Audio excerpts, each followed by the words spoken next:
If you want a nice boyfriend, Barcelona's got a clearance sale and they are selling like hotcakes, even the goat. Sense of lack of imagination. They are just in it for it, but they are tired, Shem. They don't know what's going to happen tomorrow.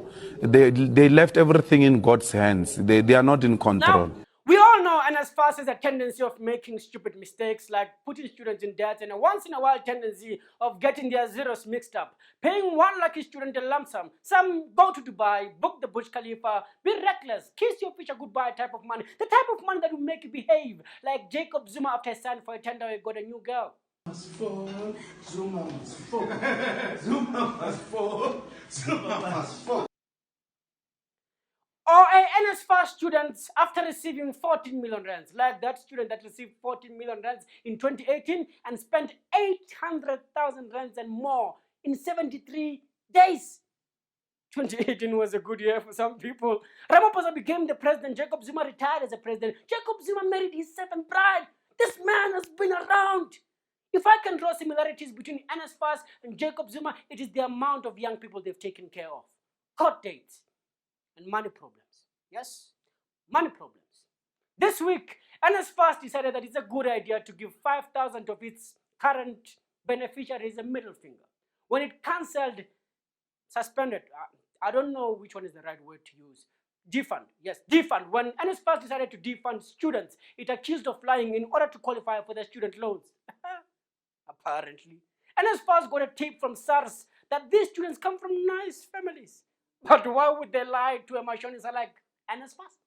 A loan shark? To get into debt? I thought people go to NSFAS as a last resort because they have no other choice. NSFAS thinks is, surely these kids have a good reason why they lied.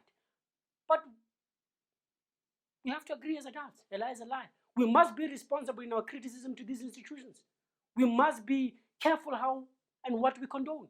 Because these kids, one day, they're going to become something in our lives. These kids will one day become our politicians. We must be careful how we criticize them. They will be our doctors, our husbands, our criminals. And we must be careful how we address some of their actions. Because we are a country with a culture of liars, violence, and crime. And it's getting worse every day. It's hard for me to say this, but from politicians who lie to parents who beat their children every day in order to correct them, these kids hear us talk about violence towards foreigners, toward people we don't like. Romanticizing the idea of fighting for revolution, about killing for land. That the idea of killing doesn't scare them anymore. They probably believe they will get a pat on the back if they do it, regardless of who they do it to. It is slowly becoming second nature for us as South Africans.